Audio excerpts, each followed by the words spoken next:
interim sina J. Ruiz, Secretary J. Ruiz bilang head ng Presidential Communications Office for the meantime again. At Henry Aguda ng DICT. So kahit nagbigay ng courtesy resignation earlier this year, pinabalik pa rin sila. That means meron pa rin sort of tiwala ang Pangulo kahit papano. So especially with Secretary Aguda, no, tamang-tama sa digital push ng gobyerno for education. So, alam mo may continuity sa plano, right? Correct. So, ano pa bang merong ganap nitong nangyari? So, bukod sa mga schools, sa yung ano pala natin, yung 50% off mga estudyante sa LRT, MRT, take advantage of that, especially now pasukan na, lalo na yung mga bumabiyahe pa. Correct. I remember back in the days when I was still in college, nagbabiyahe ako ng bus from Rizal going to Manila. Tapos imagine mo, wala pang LRT noon. Kung kailang wala na ako sa kolehiyo, sakalo mo ba si LRT pababa ng San Beda? Meron man, Martina, pero doon sa part na yon wala pa, no? Hindi pa nagagawa. Correct. So, unlike ngayon na talagang ang dami na linya ng train. Sobra. And tsaka yung ang efficient nung, alam mo yung ang efficient kumilos ng secretary natin sa DOTR, no? And yung pila, Secretary Vince, yung pila, 'di ba? Ngayon like halos wala na, tapos the elevators. Ang daming elevators. So imagine mo, especially do sa mga PWDs natin, mga senior and yung mga pregnant women natin, mothers na alam mo yon, hindi na sila mahihirapan. Umakyat ng hagdan, di ba? Yan naman kasi, Martina, ay talagang direktiba ng ating Pangulo, di ba? Kung narinig nyo yung interview with Cheryl Cosim, di ba? Na talagang ang Pangulo natin, ayaw niya ng business as usual, no? Correct. Gusto niya yung talagang i-push mo yung sarili mo para gumawa ka. Kung wala kang tutulong, kung wala kang matutulong sa kanyang administrasyon, ay exit ka na, di ba? Mag-exit ka na. Ganon po yung ginagawa ng ating Pangulo ngayon. Kaya marami talaga na natatanggal sa kanilang pwesto at napapalitan. Correct. And it's not hindi siya flashy. Correct. Right? Naramdaman mo siya pero hindi siya in your face na like sobrang flashy na, oy, ginawa ko to, oy, ginawa ko yan. No, it's not like that. But he's doing something. You'll see it dun sa LRT. Makikita mo yung pagiging hands-on niya sa mga schools. And nakikita mo yung mga tao niya, especially these important sectors ng gobyerno natin, like the transportation, education, nakikita mo na kumikilos talaga.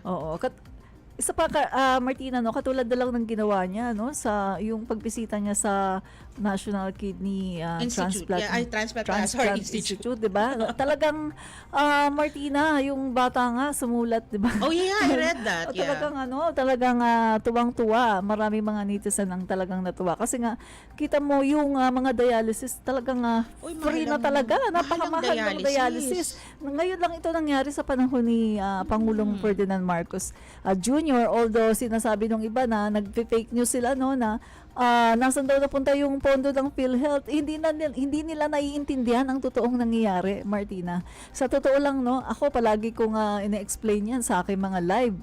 Pero may mga tao pa rin talaga na ini-insist nila kung ano yung gusto nilang paniwalaan. Kasi ang pinapakinggan nila ay yung kanilang mga, alam mo na, yung mga vloggers nila na mahilig sa fake news. Yung mga kasamahan din nila na ito lang yung naintindihan, nakala nila tama yun.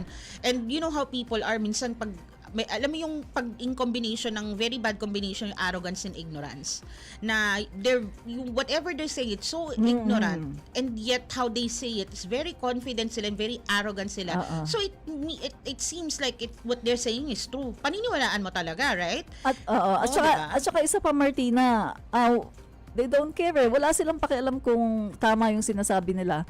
Basta yun ang gusto nilang naratibo. At wala silang pakialam. Kahit na tinatama mo, ikaw patuloy yung sinasabi ng fake news. Diba? Ay, naku, marami akong ganyan mga basher.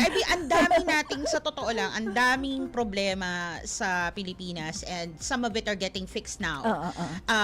But it really needs a lot of focus on because this is information. And it's our special topic for tonight, right? Alam mo naman when we started this, no, yung mga una nating episodes is inano natin na yung we were very diligent about educating our listeners and our viewers na about fake news and the distinction. And correct. Right now, alam nyo naman na lalong mas malala kasi we now have AI videos. Correct. And a lot of people are believing this, and a lot of them knows that this is not true, and yet they are deliberately and purposely spreading it. Correct. Alright, so pag-uusapan natin yan, meron tayong special na panauhin ngayong gabi na actually hindi na bago dito sa Vloggers ng Bagong Pilipinas, but we will get back to that after our break. Magbabalik ang Vloggers ng Bagong Pilipinas. Good news! Ang inyong pinagkakatiwalaang Radyo Pilipinas nasa TV na. Oo, nasa TV na.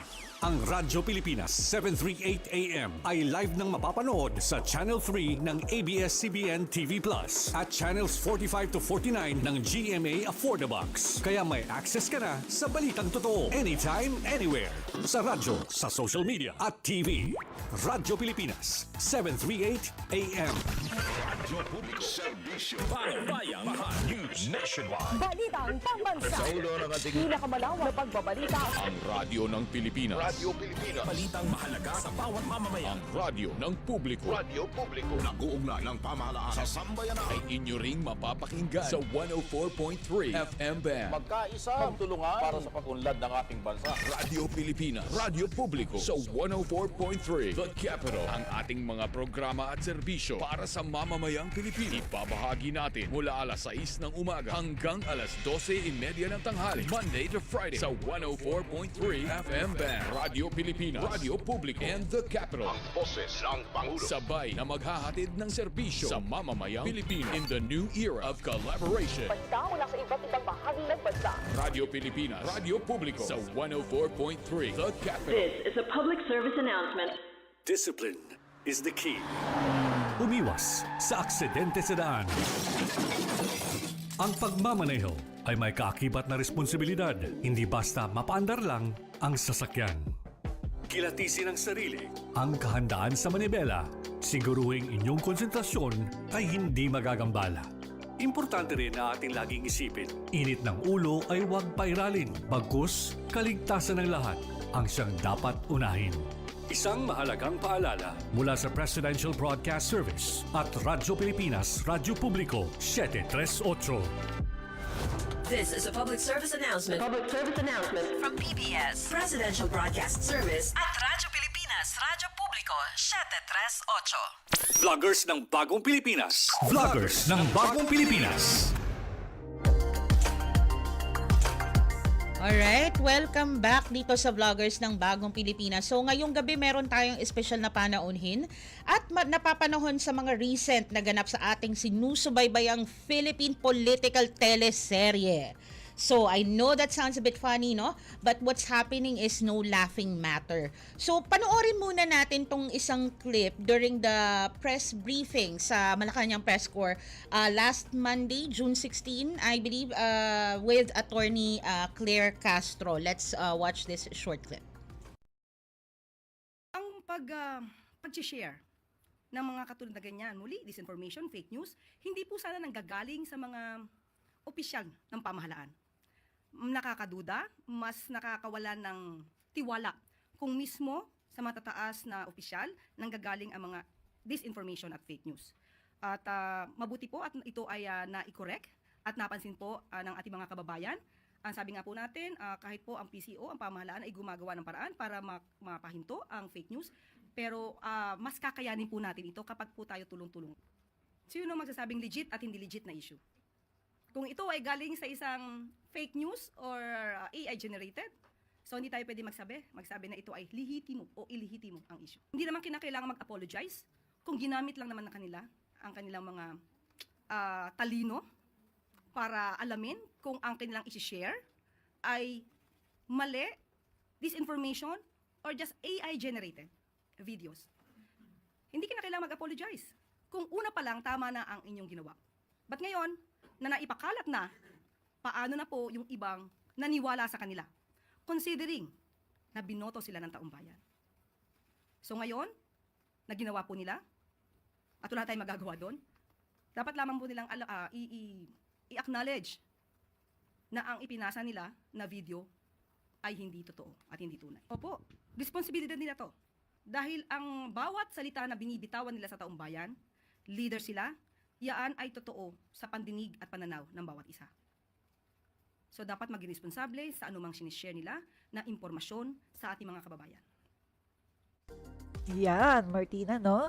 So, nakakabahala talaga. At para sa mga mas maintindihan natin, maigi na sa patuloy na ating pagtalakay nito ay ipaalala natin sa ating mga tagapakinig at nanunood sa atin ngayon ang importansya sa pagiging mapanuri. Kasama natin ngayong gabi at hindi na ito bago, no, sa vloggers ng Bagong Pilipinas. Walang iba kundi si Doc Ligot. Alright, Doc Ligot, magandang gabi sa'yo. Para lang sa mga hindi nakakaalam, sa mga hindi dati nakapanood ng episode natin nung naging guest namin siya before, si Doc Ligot ay isang award-winning data scientist at founder ng Zerolytics na kinikilala sa mga international competitions tulad ng NASA lang naman, Space Apps Challenge. Isa rin siyang co-founder ng Data Ethics Philippines at aktibong nagtuturo ng data literacy at responsible AI. Bukod sa pagiging technologist, nagsisilbi rin siya bilang consultant sa gobyerno at board member ng Philippine Center for Investigative Journalism or PCIJ. So, magandang gabi sa iyo, Doc. Welcome back sa Vloggers ng Bagong Pilipinas. Salamat ulit that you brought me back, no? And happy to be back. Napapanahon. Actually, when I was looking at, I was browsing sa social media, si Doc Ligot. Tapos sabi kong naisip ko, kasi kaya natin ulit si Doc Ligot. And then all of a sudden, isa sa EP natin, naisip din yun. Okay, let's go. Let's do it. So anyway, Doc, ito gusto ko malaman since napanood natin yung clip ni Attorney Claire Castro regarding dun sa ni-repost na ni Senator Bato na isang AI video with a comment regarding the impeachment ni VP Sara, right? Na obviously AI, and he was called out for that. So, ito, kasi ako naramdaman ko yung gigil ni Attorney Claire doon sa pagsagot kanina eh. So, ngayon, Doc, ano pong initial reaction nyo dun sa video na pinost ni Senator Bato de la Rosa at Mayor Baste Duterte? Sa tingin nyo po ba ang objective nito at effective ba yan para sa inyo? Well, yung reaction ko actually, may mga, although I noticed, I think it's almost universal condemnation. Lahat ng netizens nagalit. No? But then occasionally, may nakikita akong mga comment na kesyo daw partisan yung pag-react ko. Na, pag yung admin, walang okay lang, pero pag political opponent, suddenly you're very critical. Actually, I'm not reacting to the partisanship of the issue. Kasi kung susundan natin yung chain of events, noong una niyang shinare yung video, parang ang sinasabi niya, mabuti pa yung mga kabataan. No? Right. They have a view on this impeachment. Kasi parang ang dating interview siya on the street eh. Parang Yes, man on parang, the street. Well, clearly it was not real people, di ba? Alam naman natin. And then later, nung pinoint out na, kumambyo na kahit hindi AI yan, importante yung message. So, for me, yun yung subtle parang switch that made me react. Na either you thought it was real, tapos ngayon okay lang na hindi pala siya real. Those are two different things. Mas madali siguro, in my view, to say, akala ko totoo. Pero ito yung view ko about impeachment. Then, nobody would have actually, may magre-react pero it wouldn't be as bad as it was. No? And that's why I had to come in and basically say, kung kahit sino-sino lang siguro, maybe pwedeng palampasin. But if you're in a position of power, Correct. you're in a position of influence, maraming maniniwala sa'yo just because you are in the position. Correct. That's right. And so it's incumbent on anyone. Doesn't matter whether you're on one side or the other. Hindi siya issue of political partisanship eh. It's an issue of totoo ba yung media na okay naman. For me, I use AI a lot. Pero I will disclose this is an AI generated video. Correct. Never kung sasabihin na ito totoo to pero actually AI generated. I think that's the slippery slope eh. The moment palagpasin natin yung mga ganyan, then wala na, no? Yan ang challenge natin. I also in reaction to that, I also find it lazy. It's lazy for me. I mean, to create this an AI video to see the reaction of whatever it is, to get an opinion of somebody. I mean, talamak na talamak, you have content creators on your end, and you could have done an actual Kalye survey with Kalye real survey. people, and then get their opinion about the impeachment if that's what you really want. So for me, it's so lazy na mag-create ka na lang ng AI video na ganun when you can just get on the street and ask the people. And I'm sure you'll find people on both sides. You cherry pick if you want. Pero yung sinasabi mong lazy, actually may dalawang sides yan eh. Lazy siya because obviously it's easier to do. Yeah, exactly. And I think yun din yung isa pang dapat paghandaan natin, even as citizens, yung ability na to generate, ang tawag dyan, synthetic media or deepfakes. Super dali. And that means yung ability mo to produce na sana hindi fake news is so easy, especially if you're in a politically charged environment, lalo na ngayon, no? Yeah. Kakatapos lang na election, there's an impeachment going on.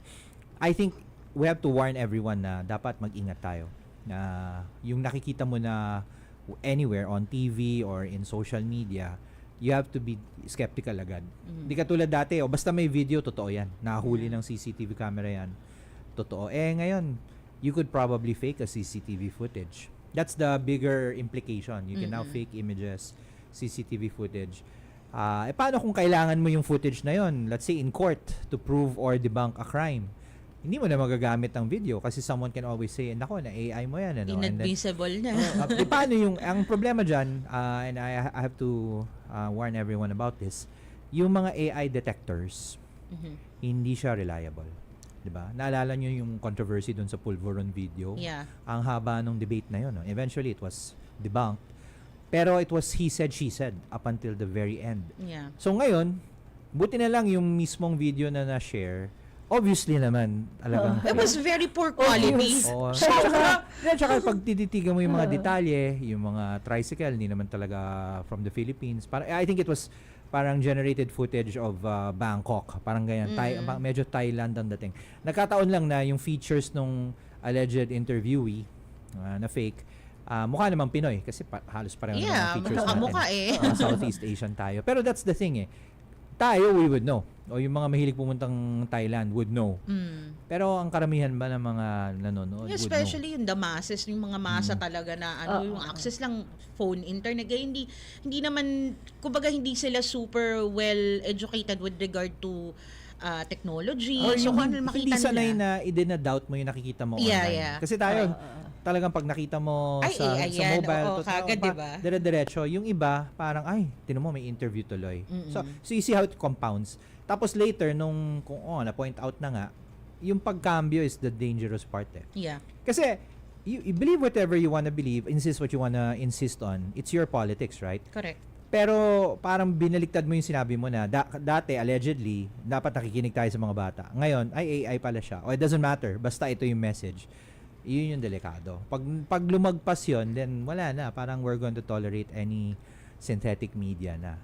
And it's dangerous kasi medyo hindi masyadong umiksena ang deepfakes, pansin nyo nung election. Yeah. Hindi masyado. Actually, pinagsasabihan nga ako. I've been warning about this since 2018 pa. Parang sabi nila, Doc, wala naman pala eh. Parang ganon. Ngayon biglang parang nadaplisan lang tayo after the election siya lumabas. So we have to be ready by 2028. It's probably going to be, rampant. Yan na yan. Yun na yun eh, di ba? And what's really bothersome is yung fact na they don't care, alam nila na it's fake. They know that it's fake. Pero pinaninindigan nila yung message daw. Ngayon, there was this one na nag-comment actually sa page natin, sa 31 Million Movement. Nag-comment siya na they know that it's fake, and she was insisting na but the messaging is so talagang basically she just admitted na they're spreading it purposely because of the actual message but not because it was fake. So when the video is fake in itself, so what does it parang how does it connect whether the message is real or not? Kasi yan, opinion lang yan ng whoever ng created whoever made that. the video. Exactly. Hindi, yun na yung version 2. Di sana hindi nangyari yung version 1 na Yeah. kesyo makinig tayo sa mga youth. Di ba yun eh. Kasi since sinabi mo yun, parang pinalabas mo na totoo siya. Yeah. And then later kinambyo mo. Dapat diniretso mo na lang na Pinanindigan mo na. buti na lang tong mga AI na to sinasabi ang ganyan. Then quits, 'di ba? So I feel yun eh. That's really what I'm complaining about. Anyway, complained about na own up to that. Kasi if you don't, yun na, marami nang lulusot. Okay lang sana, Doc at Martina, kung pag-post, sinabi na kaagad na, ito, AI ito yung naniniwala ako sa messaging, so kahit na AI. Yeah, at or least I merong agree with In the fact, there message. were a Oo. number of other deepfakes na I think parang kumontra naman. Pero yun, self-admitted. Kahit ako, AI ako, ito ang paniniwala ko. In a way, it was kind of satirical eh. Yeah. Na buti pa yung AI may talino. Pero yun, the fair game na yun. No? Pero yung first offense talaga was to attempt to let it pass as truth. Yeah. And then later, i-cambio mo. That's parang, in a way na ano mo na, Nabuking na-defeat mo na nabuking lang kasi, yung purpose Doc. eh. Nabuking Sana lang. pinanindigan na lang niya. I think pinanindigan niya yung fact na nakapagkalat siya, ayaw niya na lang aminin na fake yung kinalat niya. Yeah. So, para mapagtakpan, parang just to cover it up or just to save himself, no? Na, yung messaging na lang, inano na lang niya yung message. But then again, that's just one person who ever created that. That's not an opinion of the masses, di ba? Tapos, ang masama pa nito, tinanong yung BP, ang layo din ang sagot. Di ba? Yeah, I think that was more of parang ano na. Parang justify mo na yung maling justification. Kasi the statement was at least hindi pinagkakakitaan. I think that's another level of complexity na sige, somebody's trying to scam you and in fact ginagamit nga tong mga methods na to scam. Pero balik tayo sa topic. The topic was the politics of it and the attempt to make it look real, no? So actually yung broader challenge ko dyan ngayon, and in fact for those who were yung mga kumukontra sa akin, sabi nila, ba't di mo pinupuna yung admin? Actually, I did. Diba? There was a story about an agency who was using ChatGPT na nahuli ng ChatGPT. I put that out, no? So, hindi talaga siya political. Pero, for me, the bigger issue is, lumabas na ang AI tsaka deepfakes in politics. Talagang explicitly. Yeah. Para na siyang arms race, no? Parang, so, nag-level up na siya. Dati, ballistic missiles. Ngayon, nuclear weapons na. Parang ganun. Dati, cheap fakes. Ngayon, deepfakes na. So I think the concern is dapat ready na tayo as the electorate or as citizens. Wag na tayo madaling maniniwala sa kahit ano makita natin. Kasi you can bet kahit ngayon napapansin na natin fake, in the near future gaganda at gaganda pa yung technology. It will be indistinguishable from reality. No? Kasi ngayon, tayong mga talamak sa social media and those who are very aware of AI videos. Madali lang. Alam mo Medyo kagad na, mapipick up mo agad, diba? Kasi yung the way how it was taken, di ba? Parang sobrang polished eh. Yun, even the high HD na video, na real videos, this is not as polished as ang kinis nung mukha.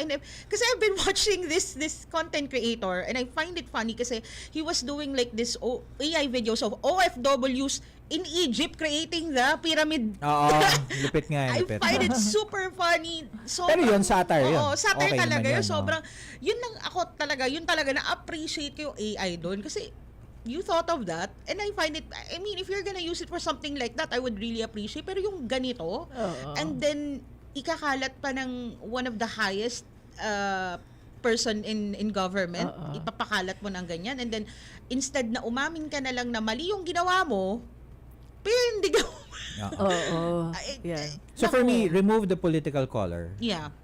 and then judge it for what it was. An Yes. attempt to pass a fake video as true and then later kinambyo.